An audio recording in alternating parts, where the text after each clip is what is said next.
Welcome to the 700 Club. Keeping a nuclear program and getting paid for it.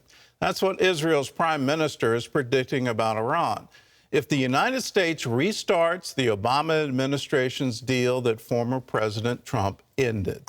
The United States is back at the negotiating table with Iran, and lawmakers fear a new agreement could pump billions of dollars into the Islamic regime. That could fund terror groups across the Middle East. Chris Mitchell reports from Jerusalem. Israeli Prime Minister Naftali Bennett challenged world leaders to not give in to what he calls Iran's nuclear blackmail. Iran will be arriving at negotiations in Vienna with a clear goal: to end sanctions in exchange for almost nothing. Iran won't just keep its nuclear program. From today, they'll be getting paid for it. There are those who think they deserve to have their sanctions removed and hundreds of billions of dollars poured right into their rotten regime. They're wrong. Iranian negotiators came to Vienna with a demand for America. If the United States comes with the removal of the sanctions, it can certainly receive the ticket for returning to the nuclear deal's negotiations room. Otherwise, it will continue to remain outside of the negotiation table. The White House says the goal is a return to the 2015 agreement. Our objective has not changed. It remains a mutual return to full compliance with the JCPOA. This is the best available option to restrict Iran's nuclear program and provide a platform to address Iran's destabilizing conduct. The question for some is whether Iran will try to exploit the U.S., weakened in many eyes by the disastrous Afghanistan pullout. A number of Republican congressmen and women sent a letter to President Biden and warned re-entering the JCPOA would give Iran's regime access to approximately $90 billion in assets held abroad. That could fund terror groups across the Middle East, including Hezbollah in Lebanon, Hamas in Gaza, and the Houthis in Yemen. In 2018, the Trump administration got out of the agreement and imposed severe economic sanctions, crippling Iran's economy. Former Israeli ambassador to the UN, Danny Danon, tells CBN News lifting those sanctions will bolster Iran's influence in the region. It will bring instability and chaos into our region. Already, with sanctions, they provided billions of dollars. So just imagine what they would do when they will have so much money in the next few weeks if the sanctions will be lifted. And in the long run, it means that they will continue to invest in their military ambitions to have nuclear capabilities.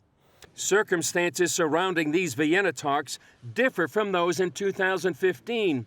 Iran now has a more hardline president, Ibrahim Raisi, nicknamed the Butcher of Baghdad. The country's nuclear program has expanded, enriching uranium to an almost weapons-grade level and is closer to a nuclear breakout stage. Since 2015, Israel has stepped up its covert and cyber attacks on Iran's nuclear program. And Israeli leaders here have been clear a military option to eliminate Iran's nuclear program is still on the table. Gordon? Well, Chris, let's talk about that military option. Israel has the Begin Doctrine.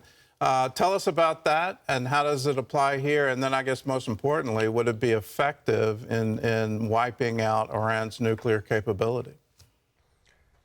Well, it's a great question, Gordon. I think a lot of people are aware of the Begin Doctrine. It comes from former Israeli Prime Minister Menachem Begin. That was back in 1981.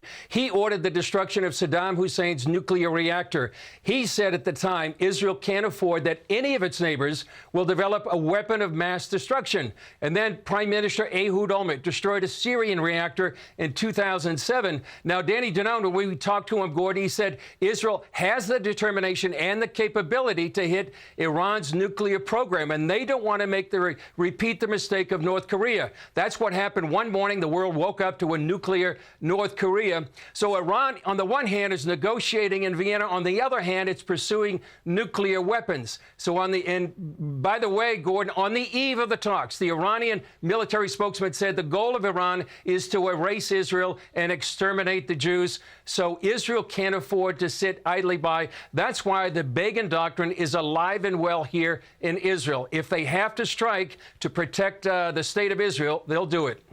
Well, I'll use an old Virginia phrase. Those are fighting words. I don't understand the Biden administration wanting to release the sanctions, give them $90 billion plus, just to get a seat at the table to talk. Do they not hear what they're saying? Do they not understand that Iran's ultimate goal is to wipe Israel off the map? They seem to ignore that or dismiss it, Gordon, it seems. Right now, we're looking at sort of the Obama-Biden 2.0. That's when they negotiated the original 2015 deal. Right now, as Jen Psaki said at the White House podium, they think diplomacy is the way to go. But if you don't have any legitimate military option to deter Iran when you go to the negotiating table, and that's what the Trump administration was preaching, it seems that Iran won't listen. Right now, they're sort of playing a double game. They're negotiating, but they're also continuing to pursue nuclear options and, strikingly threatening Israel to wipe it off the map.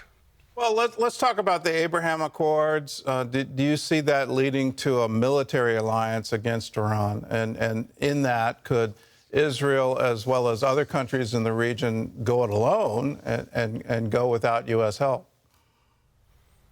Definitely. I think we're actually seeing the Abraham Accords. We've seen the diplomacy. We've seen the economic relationships between Israel, many of the Gulf states. Now we're seeing a military alliance forming. Just days ago, Israel's Minister of Defense, Benny Gantz, signed a military memorandum of understanding with Morocco. It sounds surreal, Gordon, but that's what's happening.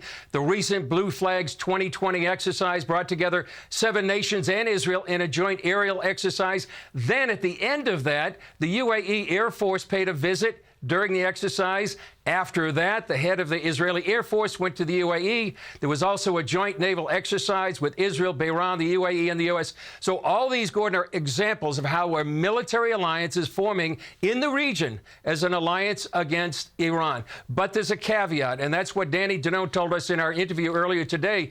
He said the nations are looking at a stronger Iran. And if they feel that if Iran gets too strong, in part because of sanctions relief and all these billions of dollars, and a new nuclear agreement that would go to a nuclear device, they may shift back to Iran. That's why there's a race in the Middle East to see who's going to be the stronger, and that's why the talks in Vienna are so important and why they could shape the future of the region. Well, they are enormously important. So, Chris, thanks for the report, and I'll just underline how serious this is. If Iran gets a nuclear weapon, it's a game changer in the region. They clearly have ambitions to take over Iraq, and that's nothing new. There was a huge war between Iraq and Iran in the 1980s. That's been a stated goal. They want to have a clear pathway through Iraq, through Syria, to get to Israel. And they're trying to reestablish themselves as the leading power in the Middle East. If we, in some vain effort to negotiate with them, give them the funding that they need and the international recognition that they need to achieve that goal, this is incredibly dangerous and incredibly dangerous for Israel and then ultimately for the United States. When they talk, their rhetoric, when they talk about the great Satan, they're not talking about Israel. They're talking about you and me.